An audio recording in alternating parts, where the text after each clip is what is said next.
And ఈ జాకు భాస్కర్ అండి, ఎందుకంటే బొమ్మరిల్ భాస్కర్ కాదు సార్, కానీ జాక్ భాస్కర్ 2025లో ఏప్రిల్ నెలలో రాసుకోండి. Jack Bhaskar excellent cinema. ఒక సిద్ధు జోనల్ గారు ఎప్పుడు రొమాన్స్లు అవి అంటూ ఉంటారు, కిస్సింగ్లు కాదు సార్. ఇలాంటి సినిమా చూస్తే ఒక రా కంటెంట్ మీద తీసుకెళ్ళిన పవర్ఫుల్ సినిమా జాక్ అనమాట. నైస్. అలాగే హీరోయిన్ కూడా బేబీ సినిమాలు చేసిన హీరోయిన్ చాలా బాగా చేసింది. ప్రకాష్ రాజ్ గారిని తీసుకుంటే మీరు ఎప్పుడు బొమ్మరిల్లో ప్రకాష్ రాజ్ గారు ఎలా ఉన్నారో ఈ సినిమా ప్రకాష్ రాజ్ గారు కూడా అలాగే ఉన్నారు సార్. నిజంగా సినిమాలో ఒక దేశం కోసం ఒక సామాన్యమైన వ్యక్తి అంటే ఒక మామూలు ఒక ఇంట్లో ఉన్నవాడు ఈడేం చేయగలడు అని తండ్రి అనుకున్నదే, కానీ వాడు నేను చేసి చూపిస్తా, ఏం చేస్తాను నేను చెప్పని చేసి చూపిస్తా అంటే కొండలను కూడా తవ్వేసే రకం, ఆకాశంలో నిచ్చెన వేసుకుని వెళ్ళి ఇంద్రధనుస్సును వంచేసే రకం వీడు.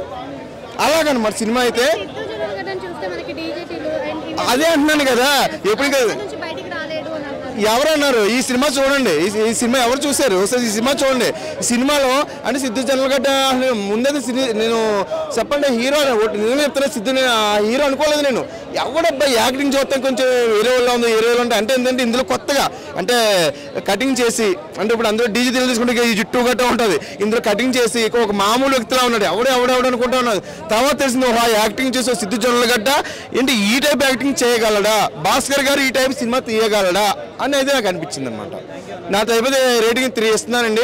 చాలా బాగుంది. అలాగే ప్రకాష్ రాజ్ గారు ఈ మధ్య ప్రతి దాంట్లో కూడా గెలుపుకుంటున్నారు కదా, రాజకీయాలు ఏలు పెట్టి గట్ట అంటాం. అలాగే ఇందులో కూడా మీరు ప్రకాష్ రాజ్ గారు రాయించుకున్నాడో తెలియదు, భాస్కర్ గారు రాస్తారో తెలియదు, పక్కోడి పప్పులు ఏలు పెట్టి వాసన చూస్తే రకం అని చెప్పి పక్కన అత్మాట అందరూ అంటూ ఉంటారు ప్రకాష్ రాజ్ గారి అంటే పక్కన అంటే ఏదైనా సరే పని చేసినప్పుడు సినిమాలో అలాగా చేస్తారు. కానీ బాగా చేస్తారు ప్రకాష్ రాజ్ గారు. Is good actor. Super cinema. Jack Bhaskar is super. మా సత్యం 24 ఫ్రేమ్స్ ఛానల్ని సబ్స్క్రైబ్ చేసుకుని బెల్ ఐకాన్ని యాక్టివేట్ చేసి లైక్ చేయగలరు, షేర్ చేయగలరు.